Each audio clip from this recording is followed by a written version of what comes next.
A chegada Anunnaki na Terra.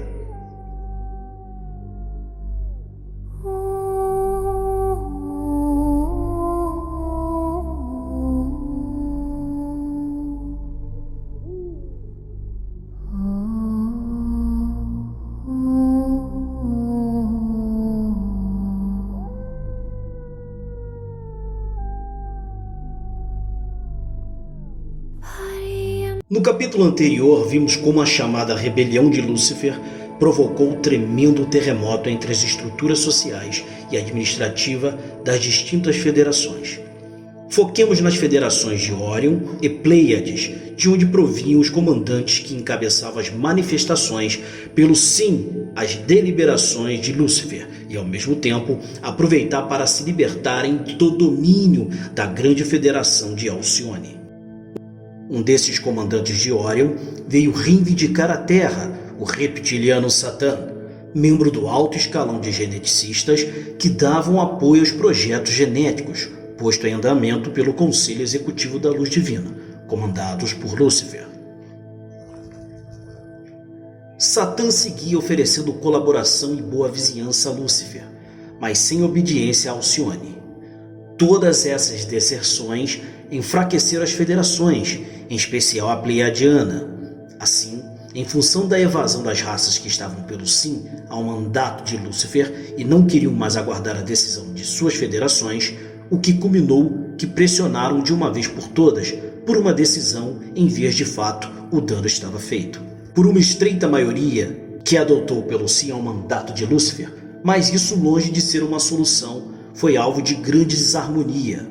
O grupo perdedor era igualmente numeroso e nem todos precisamente estavam por atacar as decisões da Federação Pleiadiana. 3 milhões de anos entre altos e baixos, problemas e desentendimentos vários dessa facção, que estava por rechaçar o mandato de Lúcifer, tomaram a decisão de desligar-se da Federação Pleiadiana, liderada pela Grande Federação de Alcione.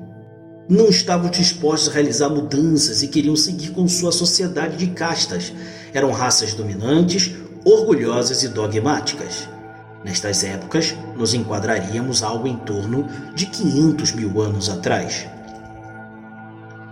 Parte destes grupos pleiadianos, que pretendiam seguir com a sociedade de castas, estavam liderados por aqueles conhecidos como Anunnakis, com o grande pai e comandante Anu na liderança. Essas raças Anunnaki não apenas se desligaram de Alcione, mas buscaram colonizar vários mundos. Essa ruptura, como dissemos em capítulos anteriores, era de caráter político e não bélico. Inclusive, os Anunnaki ofereceram apoio no desenvolvimento de rotas comerciais e no desenvolvimento genético de novas raças. O que se passava era que simplesmente decidiram não acatar as ordens nem de Lúcifer nem de Alcione. Entre esses Anunnaki, grupos que pertenceram ao grupo de geneticistas que prestavam apoio a Lúcifer e que agora trabalhavam apenas atendendo às disposições do grande pai e comandante Anu. Há de se esclarecer a postura desta saga a respeito de que os Anunnaki eram reptilianos ou humanos gigantes. Os Anunnaki eram um conjunto de raças oriundo do sistema de Maia das Pleiades. Entre eles haviam reptilianos e haviam humanos arianos de grande estatura, ambos compondo as duas forças principais desta coalizão. Deuses como Odin, Thor e Loki eram comandantes humanos Anunnaki. Também haviam insectoides, híbridos humanos, pássaros e tantos outros, um sem fim de raças. Essa facção, que pretendia manter o sistema de castas, começou a procurar outros mundos onde poderiam assentar-se. Assim chegam os Anunnaki à Terra, em torno de 460 mil anos atrás, encabeçado por Enki, um grande geneticista, engenheiro e arquiteto, fazendo votos de boa vizinhança. Já que essa era uma zona da Federação, buscaram áreas pouco povoadas, assentando-se no Oriente Médio, África e a zona do deserto de Gobi, sendo que este último seria palco dos primeiros conflitos no terreno tridimensional. Grupos Anunnaki povoaram zonas no terceiro e quarto D, neste plano físico, material, tridimensional, e não tiveram grandes problemas a princípio e foram instalando suas colônias. Onde começaram os problemas foram no plano astral ou 4D. Recordemos que aí já residiam, desde dezenas de milhares de anos, facções desagregadas da Federação que apoiavam o mandato de Lúcifer, mas não acatavam mais as ordens de Alcione. Estes, comandados por Satã e provenientes de Orion, eram também reptilianos como parte dos Anunnaki, mas a facção de Satã, que havia se aventurado a escapar das estruturas de castas, agora testemunhava a chegada dos Anunnaki com seu próprio sistema de castas e buscando compartilhar o mesmo espaço 4D. As julgas começaram e dali para um combate bélico foi apenas um passo. O maior problema para os Anunnaki era que a facção de Satã praticamente não trabalhava no plano 3D, permanecendo comodamente nos planos astrais, dimensão na qual a tecnologia Anunnaki naquela época não era potente. Aí a guerra era mais no terreno sutil e energético, plano no qual a facção de Satã teria muitos milênios a mais de maestria que a raça Anunnaki, que era no fundo uma espécie clonada, os filhos de Anu, o projeto genético do grande pai e comandante Anunnaki. É importante comentar que a raça Anunnaki, nos tempos que pertenciam à Federação de Alcione, se reproduziam de maneira natural. Essas reproduções eram conduzidas por exemplares fêmeas, que eram uma mescla de sacerdotisas e mestres geneticistas a serviço de Lúcifer e da Fonte. Mas com a ruptura da obediência à Federação de Alcione e a Lúcifer, Anu instaurou um patriarcado ferrenho, renegando primeiramente a figura feminina da raça reptiliana. Receoso de que seu possível contato com as facções de Satã no mundo sutil pudesse representar uma ameaça aos interesses Anunnaki. Esse jogo patriarcal seria a semente do que aconteceria num futuro próximo com a raça humana, onde vemos a importância do feminino na cultura pré-histórica, para posteriormente, abaixo de séculos de manipulação, ter desdenhado todo o feminino, usurpando toda a sua importância. Esse jogo patriarcal seria semente do que aconteceria no futuro próximo com a raça humana, onde vemos a importância do feminino na cultura pré-histórica, para posteriormente, abaixo de séculos de manipulação, ter desdenhado todo o feminino, usurpando toda a sua importância. Aí veremos como em determinados momentos as sacerdotisas egípcias foram drogadas, violadas e humilhadas. A descrição de Maria Madalena como prostituta nos textos bíblicos tem a mesma origem, a intenção de destruir a energia feminina na Terra, cortando assim a conexão da humanidade com o planeta, que possui uma consciência feminina, Gaia, a Mãe Terra. Conectados à Mãe Terra, nos faria muito mais fortes como raça, coisa que não quer os Anunnaki. Dessa forma, a maior parte das raças Anunnaki dispensaram suas fêmeas e começaram a se reproduzir por clonagem. O resto da humanidade via que os conflitos que se davam apenas no astral tomaram aquilo como um conflito entre duas raças. As remotas tradições da antiguidade relatam guerras entre os deuses. Novas e velhas gerações lutavam no céu, como na mitologia grega, ou como os dragões do bem e do mal lutando na mitologia chinesa, ou então como o Leviatã bíblico e tantos outros relatos, as lutas de Javé. Todos esses mitos provêm dos eventos sucedidos há mais de 450 mil anos. Visto todas essas disputas, era inevitável que novos problemas apontassem no horizonte terrestre. Passando várias dezenas de anos, os Andarianos da zona de Gobi, que eram uma raça muito territorial, já não gozavam de boa fama entre as raças humanas terrestres, tanto de Lemúria quanto de Atlântida. Em algumas ocasiões, haviam bordado com bois mercantis dessas duas civilizações, argumentando que haviam se aproximado sem permissão do território andariano. Os habitantes de Sodoma e Gomorra eram uma gente muito orgulhosa, apesar que Enki havia situado a colônia Anunnaki na parte mais ocidental do atual deserto de Gobi, uma zona despovoada. Contudo, esse assentamento foi visto como uma provocação pelos Andarianos, que, em dado momento, deflagrou um ataque relâmpago à base Anunnaki de Gobi, que a destruiu por completo. Isso feriu profundamente o orgulho Anunnaki, que desde o seu centro no seu sistema de Maia nas Pleiades, o grande pai e autodenominado Deus Anu mandou seu braço militar, encabeçado por seu filho Enlil, para dar uma resposta bélica ao ataque. Anu conhecia a capacidade de seu filho Enlil em combate e notificou a Enki que mudaria a gestão de comando na Terra visto que a postura tomou um caráter eminentemente militar. A ordem a Enlil foi clara: garantir a colonização Anunnaki na Terra e derrotar tanto os Andarianos no plano 3D quanto a facção de Satã no plano 4D. Enlil organizou um grande exército de naves Anunnaki, das mais potentes que dispunham naquelas épocas. Logo começaria o cerco a Sodoma e Gomorra. A guerra havia começado.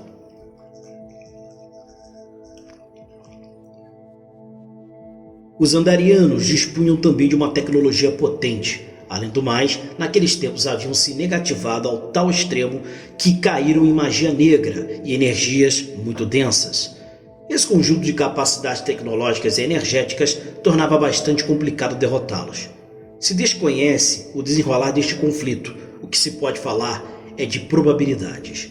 O provável é que os Anunnaki sofreram muitas baixas, já que o inimigo era forte e jogava em casa.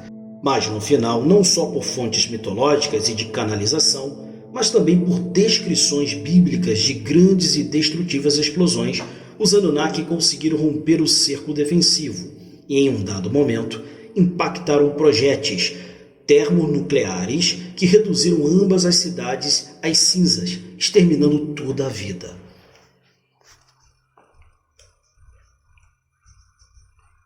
Essa devastação é difícil de enquadrar temporalmente, todavia especula-se que poderia ter sido em torno de 420 mil anos atrás. Curioso como na Bíblia a entidade tida como Enlil, Javé, trata de justificar o extermínio da cidade de Sodoma e Gomorra e seus habitantes, argumentando sua baixeza moral, conduta impura, obscuridade e um sem fim de pecados mais, que no fundo parece ser isso mesmo. As cidades foram reduzidas a escombros e a natureza fez o resto, reduzindo a zona de Gobi ao deserto que é hoje. A natureza, como aconteceu em parte com a Lemúria e a Atlântida, responde dessa maneira. Quando se maneja irresponsavelmente energias muito densas, como a magia negra. Assim se diz que aconteceu com a Atlântida e com a civilização do Egito.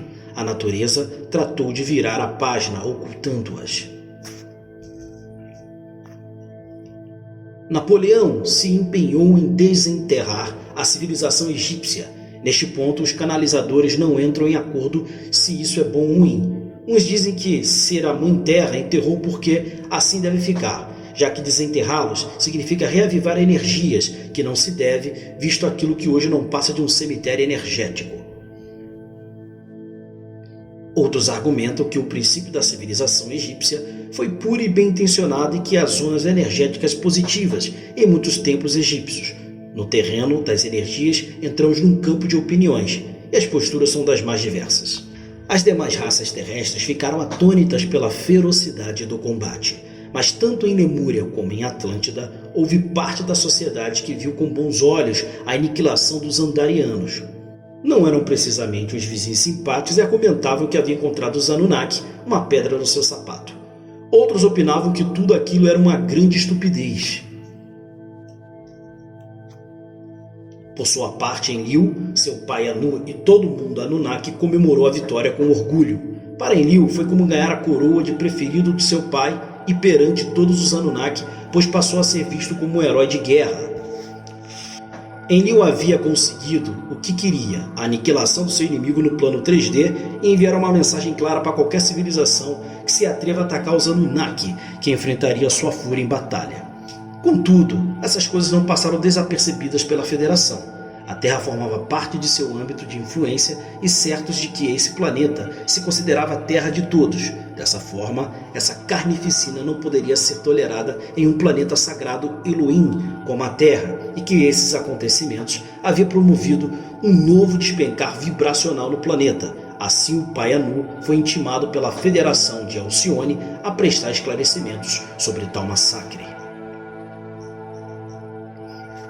Anu, como sempre inteligente, não mandou seu filho Enlil. Conhecia seu caráter colérico, orgulhoso e prepotente. Era hora da diplomacia, e sua apresentação foi encarregada a Enki, muito mais reflexivo que seu irmão. Por aquelas épocas em que era um jovem igual ao seu irmão e ainda lhe faltava experiência e desenvolver a empatia herdada de seus genes maternos oriundos de Sírios. Por isso, em algumas tabuletas sumérias se relaciona Sirius com membros da Irmandade da Serpente.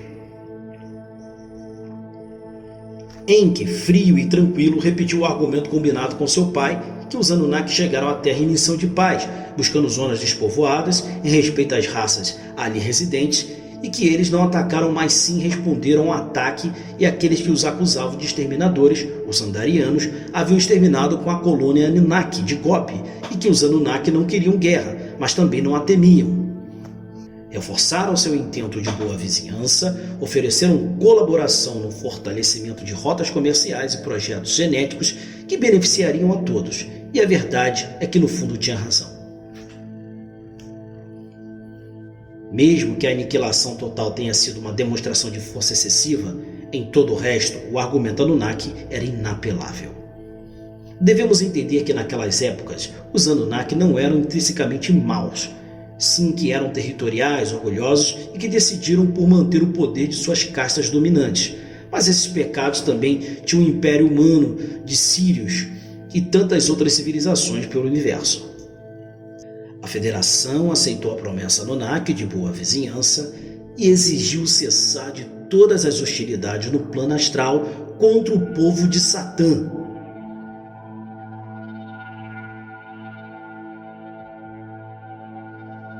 Também advertiram severamente que qualquer investida hostil Anunnaki contra qualquer raça terrestre que superasse o limite da legítima defesa seria reprimida militarmente pela Federação com todas as suas consequências.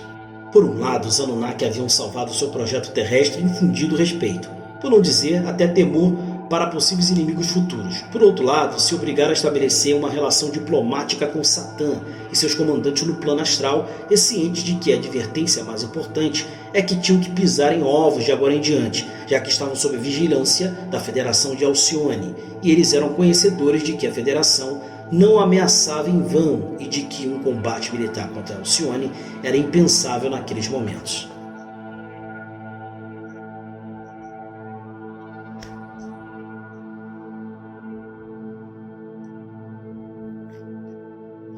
Então, seguidor, seguidora, esse capítulo longo e maravilhoso nos mostrou aí a chegada dos Anunnaki ao planeta Terra e também, como sempre, nos esclareceu aqui, trouxe luz a muitas coisas, as muitas situações e dúvidas que muitos de vocês sempre tiveram. No próximo capítulo, nós vamos falar da Atlântida e Lemúria, o combate final que houve realmente, e se a Atlântida era realmente só uma ilhazinha, um local, ou um continente, ou não.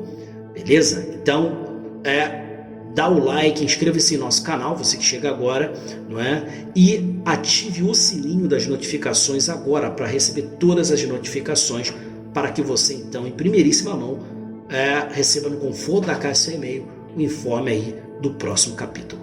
Nos vemos no próximo vídeo. Muita luz e paz.